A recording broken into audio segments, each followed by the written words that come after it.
ہاں، السلام علیکم۔ سب سے پہلے تو میں تحریک بقائے اردو کے تمام اراکین اور بالخصوص اس کے ایڈیٹر جناب عرفان صاحب کا شکریہ ادا کرتا ہوں کہ آپ نے اپنی تحریک پر کے حوالے سے اپنے پلیٹ فارم پہ یہ مجھے موقع دیا ہے۔ اس کے لیے آپ تمام حضرات کے تئیں اظہار تشکر پیش کرتا ہوں۔ ساتھ ہی ساتھ اس وقت تمام سامعین اور ناظرین کو بھی سلام پیش کرتا ہوں کہ آپ اس لائیو پروگرام میں ہمارے ساتھ شامل ہیں۔ جیسا کہ تحریک بقائے اردو کی جانب سے پہلے ہی ایک سوال نامہ ان کا ہے، ایک فارمیٹ ہے، اور اس کے مطابق مجھے اپنی بات کہنی ہے۔ ان کا جو پہلا سوال ہے کہ اپنا مکمل تعارف پیش کروں، تو میرا تعلق ہندوستان کی ریاست شمالی بہار کے خطہ متھلانچل جو نیپال کا سرحد ہے، وہاں کے ایک گاؤں قدیم دربھنگہ ضلع کے شکری اور حال ضلع مدھوبنی ہے، وہاں سے ہے۔ ہمارے آباء و اجداد یہاں 11ویں صدی میں علاء الدین خلجی کے ساتھ دہلی سے منتقل ہوئے تھے۔ ہمارے آباء و اجداد کا تعلق سمرقند سے رہا ہے، اور وہ ایک حسن اتفاق یہ ہے کہ کشمیر کے راستے ہی وہ دہلی آئے تھے، اور کافی دنوں تک دہلی کے گرد و نواح میں پیشہ تعلیق سے جڑے رہے۔ خلجی کے زمانے میں وہ بہار کی طرف آئے اور پھر یہاں مستقل طور پر قیام پذیر ہوئے۔ چونکہ میرا خاندانی پیشہ درس و تدریس رہا ہے، گھر میں تعلیمی ماحول رہا، یہ خاندانی روایت تھی کہ بچوں کو اپنے گھروں میں ہی اساتذہ کے ذریعے تعلیم دلوائی جاتی تھی۔ حسب روایت میری تعلیم کا آغاز بھی اسی طرح ہوا کہ اپنے گھر پہ رسم بسم اللہ ادا کی گئی، اور پھر میں اردو مکتب میں داخل ہوا، اسکول میں داخل ہوا، کالج تک پہنچا، پھر یونیورسٹی کی تعلیم حاصل کی، اور الحمدللہ پی ایچ ڈی کی بھی ڈگری حاصل کی ہے۔ میں ادب کا طالب علم رہا۔ اقبالیات سے خاص دلچسپی ہونے کی وجہ سے میں نے اپنا تحقیقی مقالہ برائے امتحانیہ پی ایچ ڈی اقبال کی وجاہتی کتابیات کو بنایا، اور اسی موضوع پہ میں نے کام کیا۔ یہ حسن اتفاق ہے کہ چونکہ اقبال انسٹیٹیوٹ سے میرا رابطہ طالب علمی کے زمانے سے رہا، تو بارہا کشمیر جانے کا بھی موقع ملا، اور ہمارے کرم فرما پروفیسر بشیر احمد نحوی کی دعوت پر کئی بار اقبال انسٹیٹیوٹ گیا، اور پھر جموں یونیورسٹی میں بھی جانے کا موقع ملا ہے۔ جہاں تک ادبی سرگرمیوں کا سوال ہے، تو میں نے اپنی طالب علمی کے زمانے میں جس وقت میں 8ویں درجے میں تھا، اس وقت سے ہی شعر و شاعری کی طرف مخاطب ہوا۔ اساتذہ کے ساتھ ساتھ گھروں میں بھی لکھنے پڑھنے کا ماحول تھا۔ خاص کر کے اس وقت اس طرح کے یہ ٹیلی ویژن یا ریڈیو کا اہتمام نہیں تھا۔ اکثر گاؤں میں ہر ہفتے ادبی پروگرام ہوا کرتے تھے۔ کبھی بچوں کے لیے کوئی جو پروگرام ہوا کرتا تھا، پھر کبھی کبھی بیت بازی کا اہتمام ہوتا تھا، شعر و شاعری کی محفلیں ہوتی تھیں۔ ہمارے ہاں بڑے بزرگ شاعر ہوئے جو ہوتے تھے، وہ بھی بچوں کو دعوت دیتے تھے کہ وہ ان کی محفل میں شامل ہوں تاکہ ان کے اندر ادبی ذوق پیدا ہو۔ تو یہ سلسلہ رہا جس سے ہم لوگوں نے کافی استفادہ کیا، اور 8ویں درجے میں جب تھا تو نعت گوئی کی طرف، پھر بعد میں حمد، اور پھر غزلیہ شاعری کی طرف بھی کچھ۔ اس وقت تو یوں کہہ سکتے ہیں کہ آپ بس محض تک بندی کرتا تھا، لیکن اسکول کے زمانے سے آتے آتے باضابطہ میری چیزیں اخبار و رسائل میں آنے لگیں۔ اس وقت بہار کا بہت ہی مشہور اخبار سنگم ہوا کرتا تھا، صدائے عام، قومی تنظیم، اس میں ہماری غزلیں چھپتی تھیں۔ افسانہ لکھنا شروع کیا، لیکن کالج میں جب گریجویشن پاس کر گیا اور ایم اے میں داخلے کے لیے میرا انتخاب ہوا، اس کے بعد تنقید کی طرف اور تحقیقی مضامین لکھنے لگا، اور اس طرح 1981-82 سے مختلف ادبی جرائد و رسائل میں ہمارے تنقیدی مضامین شائع ہونے لگے۔ اللہ کا شکر ہے کہ اب بھی لکھنے پڑھنے سے تعلق ہے۔ 1996 میں باضابطہ میں بحیثیت اردو لیکچرر بحال ہوا، 2009 میں پھر کمیشن پرنسپل پروفیسر کی حیثیت سے شمالی بہار کے ایک تاریخی تعلیمی ادارہ ملت کالج دربھنگا میں پرنسپل کے عہدے پر فائز ہوا۔ وہاں 5 سال کی مدت کار پوری کر کے پھر دوسرے کالج میں مرواری کالج، MLSM کالج، اور ان دنوں CM college government PG college ہے، للت نارائن متھلا یونیورسٹی سے متعلق ہے، میں اس میں پرنسپل کے طور پہ کام کر رہا ہوں۔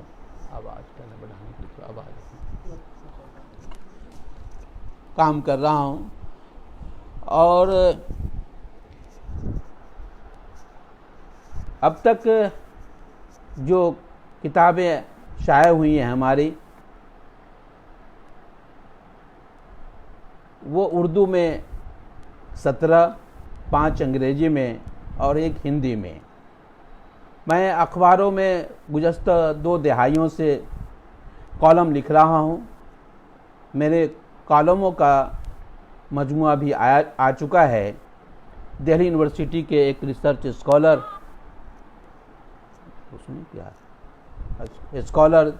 ڈاکٹر عبدالرحمن ارشد نے میرے کالم جو مسلسل شائع ہوتے رہے ہیں، اس کا انتخاب جہان فکر کے نام سے کیا ہے، اور پھر دوسرے ڈاکٹر جاوید اختر جن کا تعلق جامعہ ملیہ اسلامیہ سے، انہوں نے میرے کالم کا ایک انتخاب چراغ فکر کے نام سے شائع کیا ہے، اور تیسرا کالموں کا مجموعہ ایوان فکر کے نام سے ڈاکٹر ارشد سلفی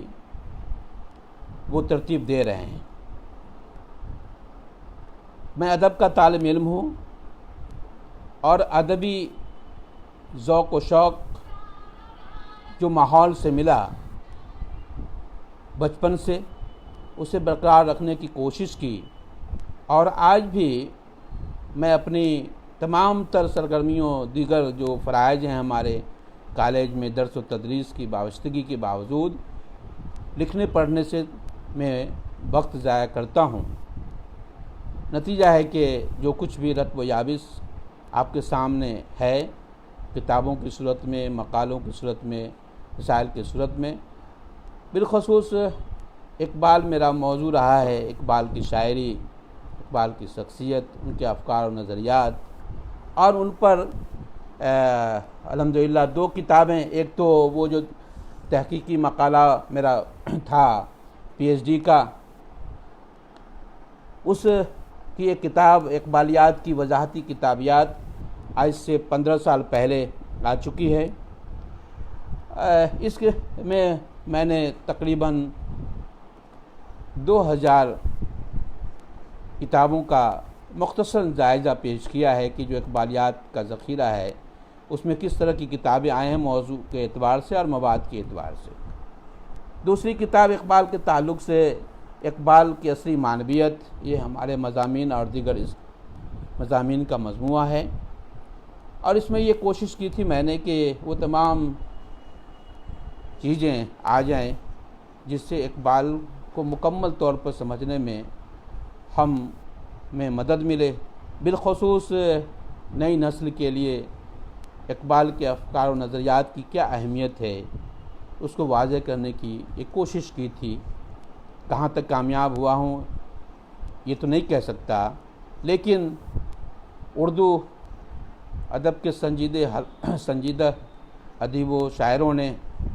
جس طرح سے حوصلہ افزائی کی، اس سے یہ لگا کہ میں نے جو کچھ کام کیا ہے وہ شاید مقصد پہ پورے اترتے ہیں۔ اب جہاں تک سوال ہے کہ آپ نے کہا ہے کہ میں اپنا کلام پیش کروں، تو جیسا کہ میں نے بتایا آپ کو کہ شروعات شاعری سے ہوئی تھی، پھر افسانے کی طرف آیا، تنقید، تحقیق، اور پھر اخباری قلم نگاری۔ چونکہ یہ پروگرام خطہ جموں کشمیر سے نشر ہو رہا ہے، تو جو شعبہ کشمیر، جو ریاست کشمیر کے اردو اخبار پڑھنے والے ہیں شاید وہ واقف ہوں گے کہ گزشتہ 20 سالوں سے آپ کی ریاست سے دو جو اچھے اخبار ہیں، خاص کر کے اڑان اور کشمیر عظمیٰ، اس میں ہماری تحریریں آتی رہتی ہیں، میرا کالم آتا رہتا ہے، ادبی عصری حالات پہ، سیاسی، مذہبی، ثقافتی، جو اخباری کالم کے تقاضے ہوتے ہیں۔ لیکن مستقل طور پر ہفتہ وار کالم ہمارا روزنامہ انقلاب ممبئی میں آتا ہے، جو ہر سنڈے کو آتا ہے، جہان فکر کے عنوان سے مختلف موضوع پہ، اور وہ تمام ایڈیشن جو ان کے ہیں سبھی میں شائع ہوتے ہیں الحمدللہ۔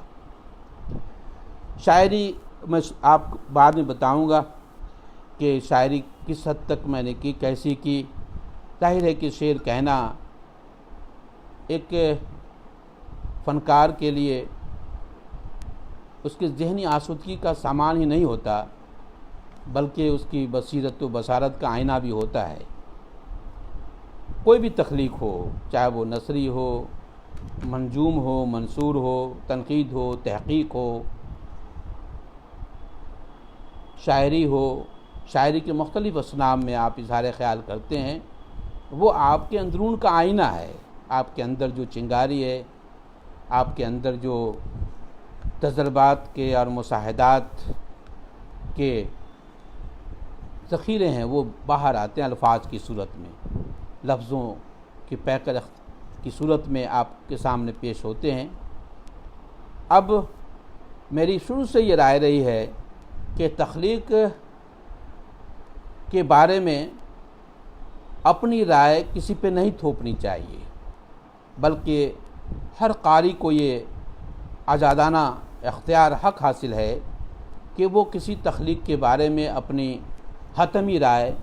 قائم کرے، اور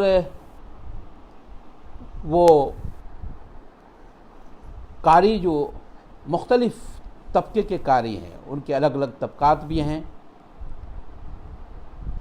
ہر حلقے کی اپنی ایک الگ فکر ہے، وہ اپنے طور پہ وہ کرتے ہیں اور یہ فیصلہ کرتے ہیں کہ تخلیق کس نوعیت کی ہے۔ وہ اپنے میزان پہ، تنقیدی بصیرت و بصارت کے میزان پہ اس کو تولتے ہیں۔ چونکہ میں 2001 سے ایک سماحی رسالہ جہان اردو بھی شائع کرتا ہوں، جو الحمدللہ اس وقت UGC کے ریسرچ جرنل میں شامل ہے، اور اس کے تعلق، اس کی وابستگی کی وجہ سے بر صغیر ہی نہیں پوری دنیا کے قلم کاروں سے جڑا ہوا ہوں، ان کی تخلیقات سے استفادہ کرتا رہتا ہوں۔ خاص کر کے کشمیر میں ہمارے بہت ہی کرم فرما، جن سے 2 دہائیوں سے تعلق ہے، ڈاکٹر مشتاق احمد وانی صاحب اس وقت جڑے ہوئے ہیں، میں ان کو سلام پیش کرتا ہوں۔ ان کی چیزیں بھی شائع ہوتی رہی ہیں، میں ان کو پڑھتا رہا ہوں، بڑا کام کیا ہے انہوں نے، بالخصوص تانیثیت پہ جو ان کی کتاب آئی ہے۔ تو مختصر یہ ہے کہ